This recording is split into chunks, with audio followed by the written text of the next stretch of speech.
busy lives, I know so many of us are looking for more ways to carve out some family time. So we've got Brandie Weikle here to help us do that. Today's parenting expert. So there are lots of little things you can do throughout the day that will help you spend more time with your family. What do you suggest? Right. Well, it can be tough to pull that time together with the kids getting busier. As they get older, they get more activities going. Yeah. But I think one of the key things is just making family dinner happen, no matter what that needs to look like. So there's nothing wrong with making waffles for dinner. Breakfast for dinner is really popular with the kids. Yeah. Add some fruit, and it's pretty healthy. At my house, at my house recently, we've been having tomato melts on a bagel, and nice that the kids have got to get out to basketball or baseball practice. Yeah. Add a little sparkling water. It can feel like an occasion, especially if it's in a fun glass and, you know, without all that sugar and soda. And, you know, it's also, I think, a key thing to just focus on your quality time when that quantity time just doesn't seem to be there. Yes. Family game night is a real classic. You may love that. We love Monopoly when there's time, or something a little faster like cards or Pictionary when there isn't as much time. Yeah. My two boys also love it when we join them on the driveway to shoot some hoops, even though I'm terrible. Yeah. They still appreciate that we're out there. It's not even about the skill level, right? A lot of time they just want the parents to be there with them, and you can tell when they're just poking. You're like, you know what? Yeah. Let me put down my phone. Let's go play whatever you want. It could be restaurant. It could be imagine it. It could be tag in the house. The other day I was playing ball in the kitchen with my son, got knocked right in the eye, but hey, I was playing. I was in there, right? That was some quality time. Absolutely. So I love the idea of dinner all together, regardless of how old they are and what's happening at the table. You're all together. Then you've got the games. We love a good game night in pajamas, always. Yes. Very crucial.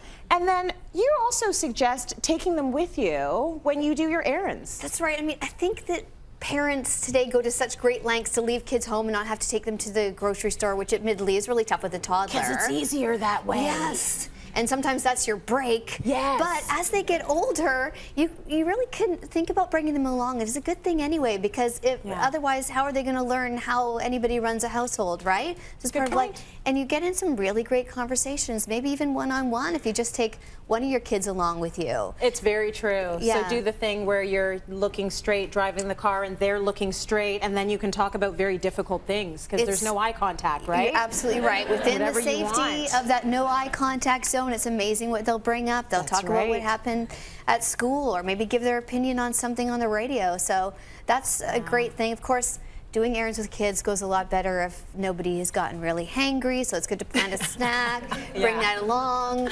A little tiny bottle of water in the purse is great, really handy. Make sure you've got all this stuff so they're hydrated, they're not hungry, and you can get through all the dry cleaning and the groceries and whatever else you need to do. Yeah, Home Depot, the whole nine. So I mentioned this already, but put your tech away. That's right. Sometimes, in order to connect, we've really got to be willing to disconnect. Yeah. I mean, that ping of our phone and all those notifications means that we're just there's so much draw to check your phone and see what happens, so much demand from work. Yeah. But we've got to establish some times where we just give ourselves permission to put it down on a docking station. And that also makes it easier to ask the same of your kids, to say, you know, when I walk in the door, we need to put the phone down, get off Instagram. Yeah. And another thing that, you know, you might want to think about, having those meal times be tech-free, but also for planning a family event, it's great to get the kids in on it. Maybe establish a day on the calendar where they're going to plan ahead, and it's going to be their day to pick whether we're going to a museum or whether we're staying home and just playing blanket fort. Yes. You know, something really easy like that. Gilmore Girls Marathon, that's popular around my place right now.